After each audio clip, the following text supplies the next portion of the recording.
तो दोस्तों, जब से नई शिक्षा नीति लागू हुई है, बच्चों में काफ़ी सारा कन्फ्यूज़न है और काफ़ी सारी बच्चों के सामने समस्या आ रही है कि भाई नई शिक्षा नीति में है क्या, जो मासिक ऐप जो लॉन्च किया गया है उसकी कार्यप्रणाली क्या है, वो किस प्रकार से कार्य करेगा, नई शिक्षा नीति किस प्रकार से कार्य करेगी, हमारी एग्जाम कैसे आएगी, उसका ब्लूप्रिंट क्या रहेगा और सभी चीज़ें पर जो है बच्चों में काफ़ी कन्फ्यूजन था। इसको देखते हुए मध्य प्रदेश बोर्ड ने सभी प्राचार्यों को एक पत्र भेजा। तो उस पर पत्र जो कि मुझे भी प्राप्त हुआ, तो चलिए हम इसे देखते हैं इस पत्र में क्या लिखा है और आपको इसके हर बिंदु से अवगत कराते हैं।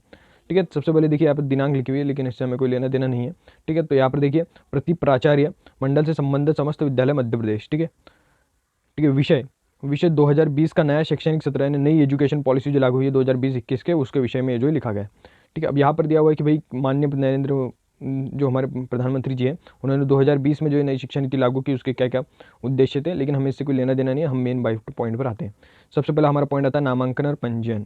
ठीक है, 2.1। तो इसमें क्या दिया हुआ है, सबसे पहले दिया हुआ है कि भाई मध्य प्रदेश द्वारा मासिम ऐप जो है, मासिम जो मध्य प्रदेश शिक्षा मंडल था उसके द्वारा मासिम ऐप जो है विकसित किया गया। ठीक है, लेकिन विकसित करने के बाद इस पर जो हायर एवं हायर सेकेंडरी स्कूल का नामांकन अनिवार्य होना चाहिए। देखिए यहाँ पर दिया हुआ है कि भाई माध्यमिक शिक्षा मंडल ने मासिम ऐप लॉन्च कर दिया है और इस पर जो है हाई स्कूल यानी 9वीं 10वीं और हायर सेकेंडरी यानी 11वीं 12वीं स्कूल का नामांकन अनिवार्य है। मतलब आप अगर अपना नामांकन करने में सक्षम नहीं हो पाते या अगर आप कर नहीं पाते हैं तो इसकी जिम्मेदारी आपकी नहीं है, आपके विद्यालय की है कि उनके सभी बच्चों का नामांकन हो जाए।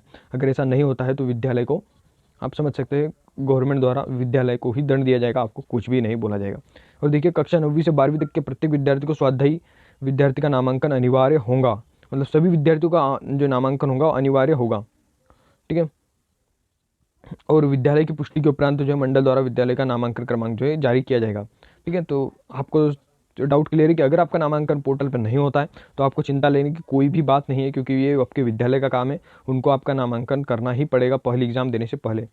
ठीक है, अगला है आपका कि मासिम ऐप पर हाई स्कूल और हायर सेकेंडरी स्कूल को कक्षा 9वीं से 12वीं तक पढ़ाने वाले शिक्षकों का नामांकन करना होगा। ठीक है, अब ये तो शिक्षकों के नामांकन के लिए है, तो इससे हमें तो कोई लेना देना नहीं है। ठीक है, शिक्षक स्थायी अनुबंध अतिथि पूर्ण, ठीक है, ये तो हमारे लिए है। आप, ठीक है, ये शिक्षकों के लिए है, मतलब शिक्षकों को भी इसमें नामांकन करना पड़ेगा। ठीक है, शिक्षक नामांकन में निहित विद्यालय में नामांकन स्वतः हो जाएगा।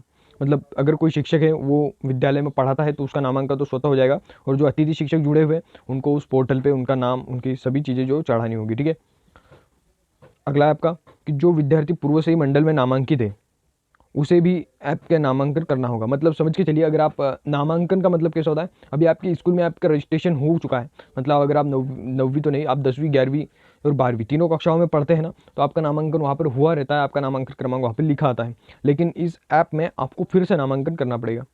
ठीक है, तो इसलिए यहाँ पर कहा गया है कि जो विद्यार्थी पहले से नामांकित है उनको भी नामांकन करना होगा और उनको जो है कोई भी शुल्क नहीं लगेगा। मतलब अगर आप 9वीं है तो 9वीं वालों को शुल्क लगेगा, लेकिन 10वीं 11वीं और 12वीं वालों को कोई भी चार्ज नहीं लगेगा यहाँ पर। ठीक है, कॉन्सेप्ट क्लियर है आपके सामने। अगला देखते हैं कि जिन छात्रों के पास मोबाइल सुविधा उपलब्ध नहीं है। अब देखिए, ये समस्या भी कुछ छात्रों की, सर हमारे पास मोबाइल नहीं है तो हम क्या करें। तो जिन छात्रों को मोबाइल नहीं है या मोबाइल अथवा किसी भी प्रकार का उनके पास कुछ भी साधन नहीं है, तो उनको जो है विद्यालय की ओर से उनको पेपर प्रदान किया जाएगा। ठीक है, ये भी सुविधा है कि भाई आपके पास अगर मोबाइल नहीं है तो आप विद्यालय जाकर पेपर मांग सकते हैं, या फिर अपने अड़ोस पड़ोस किसी के पास अगर कंप्यूटर है तो वहाँ से अपने पेपर की शीट या कॉपी निकाल सकते हैं और उसे जो है लिख कर वापस उस वही पोर्टल पर आप चढ़ा सकते हैं। ये आपको सुविधाएं दी गई है। अगला आपका विद्यालय में दर्ज सभी विद्यार्थियों द्वारा मासिम ऐप पर ऑनलाइन नामांकन आवेदन की पुष्टि संबंधित विद्यालय एवं मोबाइल ऐप से करनी होगी। ठीक है, मतलब विद्यालय में दर्ज, आप अगर आप किसी भी विद्यालय में पढ़ते हैं तो विद्यालय में पढ़ते हैं तो आपका नामांकन करने की जिम्मेदारी आपकी नहीं है, आपके विद्यालय की है। ठीक है, तो आप इसी प्रकार से कोई भी चिंता मत कीजिए, क्योंकि आपका नामांकन अगर नहीं होता है तो मत होने दीजिए। आपका विद्यालय खुद आपके पास आएगा और कहेगा कि भाई आपका नामांकन नहीं हो रहा है, ये प्रॉब्लम आ रही है, तो आप उनसे कहिएगा कि भाई आप ही सॉल्व कीजिए, मैं क्या कर सकता हूँ इसमें। ठीक है, ठीक है, और जो नामांकन शुल्क है वो उसे आपको ऑनलाइन ही जमा करना पड़ेगा। ठीक है, अब देखिए, जो 10वीं 12वीं का जो नामांकन होता है ये बोर्ड के लिए नामांकन होता है, और इसके लिए आपको कुछ 1400-1500 गवर्नमेंट में, और प्राइवेट में भी शायद इतनी ही, लेकिन प्राइवेट उनकी भी फीस लेते हैं, तो कोई नहीं, तो इसको जितनी भी फीस बनती है गवर्नमेंट की बोर्ड एग्जाम की, तो वो आपके माशिम पोर्टल पर ही आपकी ऑनलाइन भरी जाएगी। ठीक है, अगला आपका कि वार्षिक परीक्षा के लिए पृथक नामांकन परीक्षा फॉर्म भरने की आवश्यकता नहीं होगी। ठीक है, ये सही है कि वार्षिक परीक्षा है जो आपकी बोर्ड परीक्षा होती है उसके लिए आपको अलग से फॉर्म भरना पड़ता था हर साल, लेकिन इस साल ऐसा नहीं होगा। जब आप मार्कशीट पे आपको नामांकन और यूजर आईडी मिल जाएगी तो आप समझ के लीजिए आपका बोर्ड के लिए भी नामांकन अपने आप ही हो जाएगा। अगला है धनराशि ऑनलाइन जमा होते ही विद्यार्थी को वार्षिक पंजीयन की मान्यता मिल जाएगी। जैसे आपकी फीस जमा हो जाएगी तो आपको जो है बोर्ड में बैठने की जो मान्यता मिल जाएगी। अगला, माशिम के माध्यम से संबंधित विद्यालय शिक्षक कक्षा आवंटित अंक दे सकेगा। ठीक है, आवंटित कक्षा माशिम पोर्टल परियोजना मतलब जो माशिम ऐप जो होगा उस पर जब आप पेपर देखें तो वो पेपर का आपको शिक्षक जो आपको आवंटित अंक देगा, जो कि आपको पता चल जाएगी आपकी आईडी पर कि आपको कितने अंक किस विषय में कितने मिले हैं। ठीक है, चलिए अब देखते हैं पठन एवं पाठन कि किस प्रकार से उसमें पढ़ाया जाएगा हमें।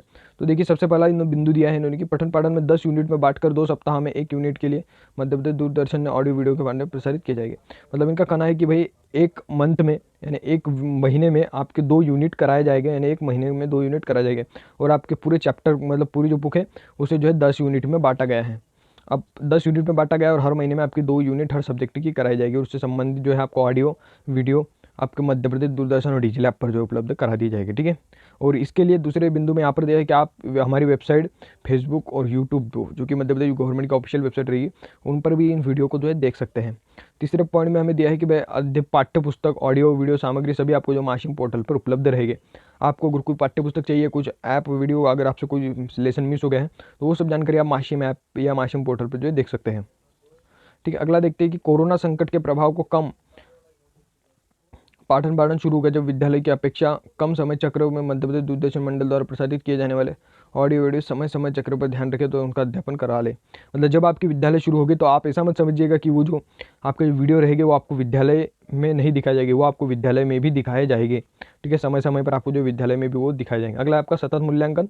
सतत मूल्यांकन के तहत किसी भी 10 यूनिट में बांटकर 2 यूनिट अध्ययन अध्यापन कराकर यूनिटवार असाइनमेंट आपको जमा करवाना पड़ेगा। चलिए ठीक है, ठीक है, तो आपको जो है हर महीने असाइनमेंट तो देना पड़ेगा।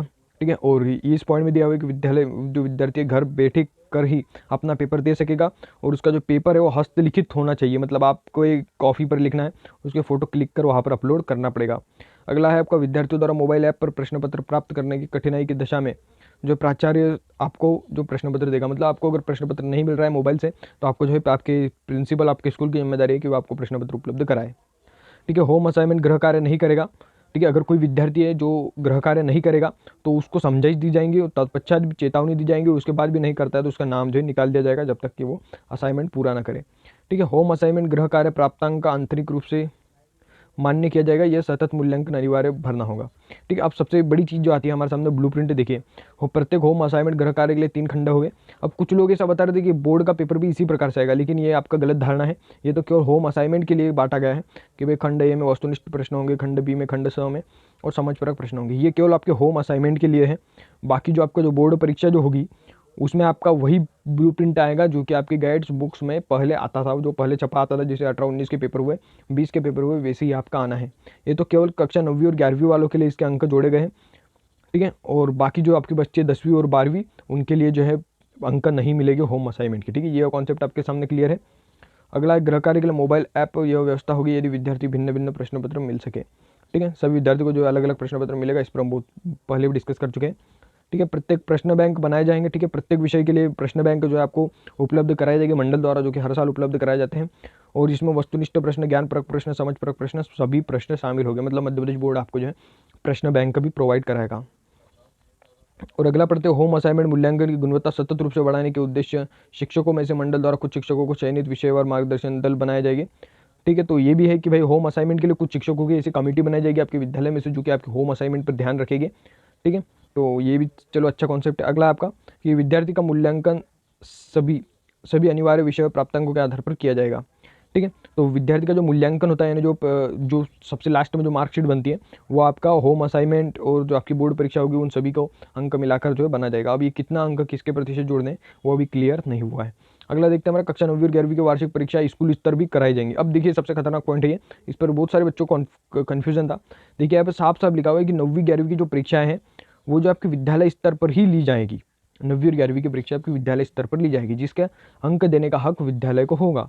लेकिन जो वार्षिक स्तर की जो परीक्षा रहेगी यानी आपकी 10वीं 12वीं की जो परीक्षा रहेगी वो आपकी बोर्ड स्तर पर ली जाएंगी और उसका कोई भी हक जो बोर्ड को नहीं रहेगा। उसका हक जो पेपर रहेंगे वो हर साल जिस प्रकार से होते हैं उसी प्रकार से होंगे। आता है अपना स्कूल प्रशिक्षण। तो स्कूल प्रशिक्षण में यहाँ पर सब शिक्षक प्रशिक्षण शिक्षकों के बारे में दिया है कि भाई शिक्षकों को भी जो मूल्यांकन होगा किस प्रकार से किया जाएगा, उनको जो है किस किस प्रकार की व्यवस्था सत्र के द्वारा की जाएगी, तो ये सभी चीज़ें दी हुई है। यहाँ पर जिन्होंने लागू की थी उनके नाम दिए हुए हैं। चलिए हमें उससे कोई दिक्कत नहीं, और यहाँ पर जो इस पत्र दिया गया है आप इसे पढ़ सकते हैं। ठीक है, तो मिलते हैं नेक्स्ट वीडियो में और किसी नए टॉपिक के साथ। तो आज के लिए इतना ही।